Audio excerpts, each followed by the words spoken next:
Welcome to Grow Your Greenhouse. Today we're going to make Napa Cabbage sauteed roll-ups, and very simple ingredients. It's going to take potatoes. You just take 3 or 4 potatoes, get them boiled, and so you can mash them up. And you want to get a head of Napa cabbage. And the Napa cabbage, what you're going to do is pull the leaves off, and then you want to cut out the bottom part. And I'll show you this. Cut out the bottom part so it looks like that.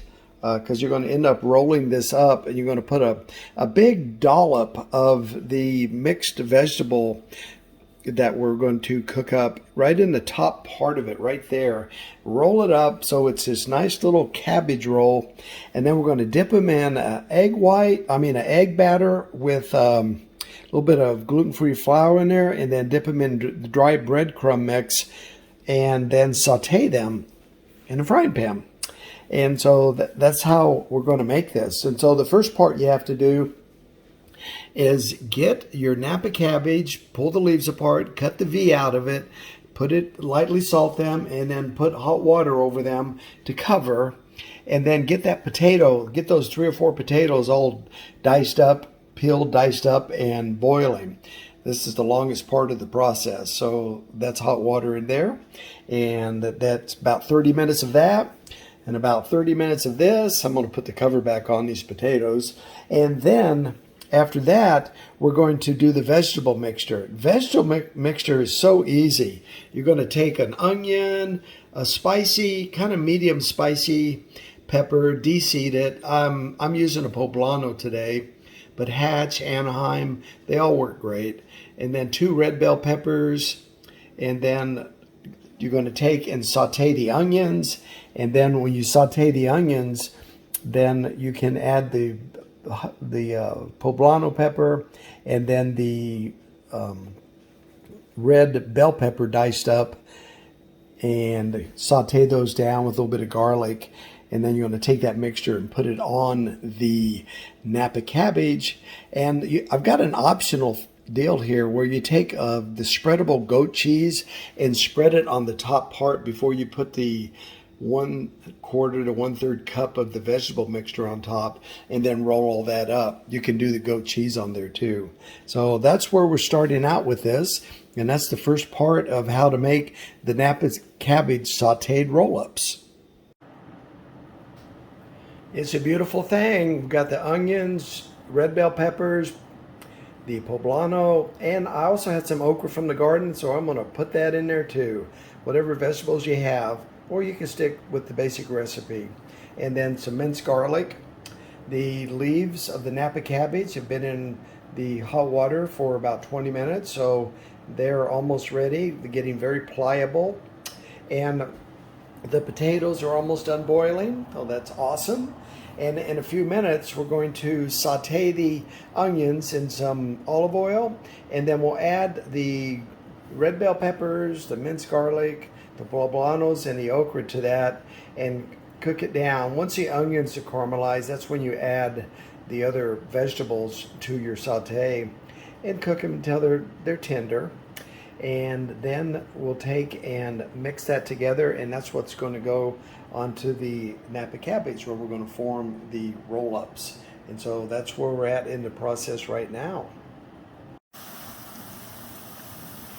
Beautiful smells are wafting through the kitchen as the onions are caramelizing in the olive oil. The potatoes have cooled down, and I hand mashed them. And as soon as the onions are caramelized, we'll take and add the red bell peppers, poblanos, and the okra, and get that all cooked up and sauteed. And then after that happens, we'll take and put all of the mix into the mashed potatoes, stir that up, mix it well, and that's what's going to form the filling for the Napa cabbage.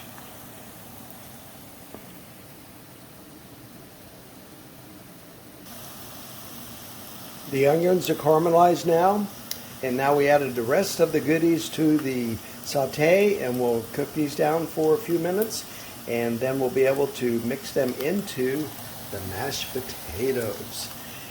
After this is about cooked down, I'm going to add a little bit of Bragg's amino acids and a little bit of Worcestershire to give it a little bit of flavor. And then I'm going to add about a quarter cup of nutritional yeast to it also to help with protein and give it a really nice cheesy flavor that will complement the goat cheese flavor. The vegetables are almost done sauteing. What I've done is I've put a little bit of the goat cheese on each of the Napa cabbages, and you notice how that I cut a V out of the thick part, and this will allow it to fold into the rectangle. And I did that before I put it in the bowl with the hot water poured over it for 30 minutes. And so they're ready for the vegetables as soon as they're done. And they're almost finished now. And we'll mix them with the mashed potatoes. The sauteing is finished. Now it's time to mix the mashed potatoes and all the vegetables together. I did add a little bit of Bragg's and a little bit of the Worcestershire, and actually then I added 1 teaspoon of Frank's just to give it a little flavor, and then I did a tablespoon of dried Italian seasonings.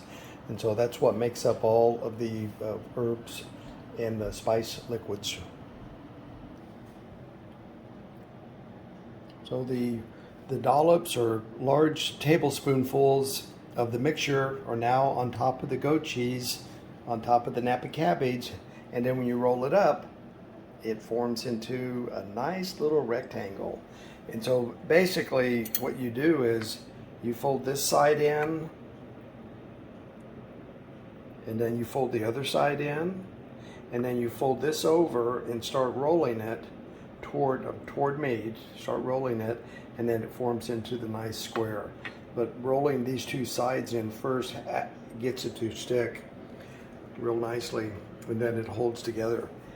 The next thing we'll do after this, once we make all these, is that we're going to dip them into the egg gluten-free flour batter, and then the dry crumbs, the cauliflower crumbs, and then we'll saute them.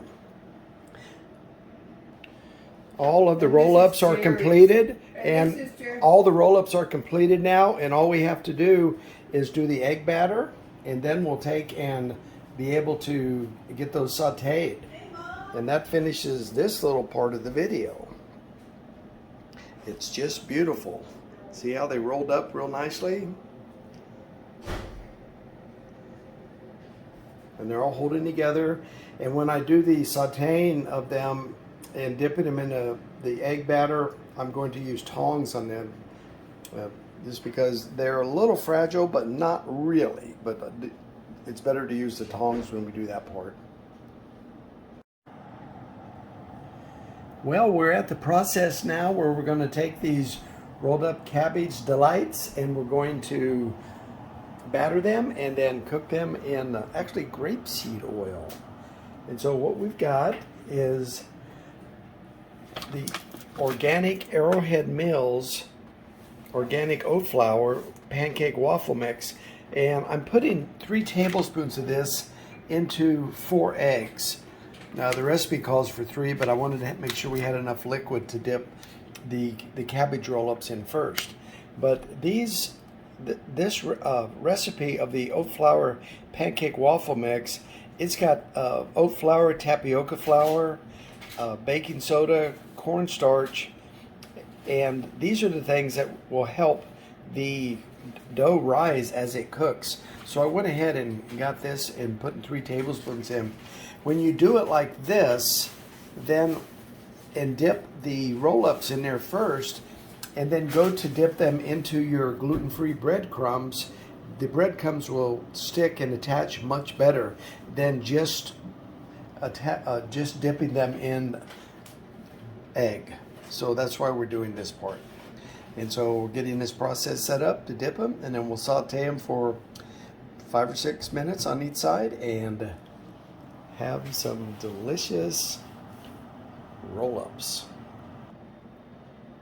The process is all set up. The roll-ups over here on the left, and then the egg batter with 4 eggs and 3 tablespoons of the pancake waffle oat flour mix, and then the dry gluten-free cauliflower breadcrumbs, and then the grapeseed oil heating up, And we'll look at the temp. We've got 385, so we're definitely good. I want to keep it around 350, so the temperature will lower as I put the roll-ups in there. We've got 5 cooking now in the 350 to 375 degree oil. And as soon as they get browned on the one side, 5 or 6 minutes, we'll flip them and cook them on the other side. And then we put them on a cooling rack. So all of the roll-ups are cooked, and they look remarkably like baked or fried chicken thighs, don't they? Pretty cool. And then here we are with a little cutaway. Thought you'd like to see what they look like inside. The goat cheese and the delicious little concoction, by the way. And that wraps up how to make the cabbage roll-ups.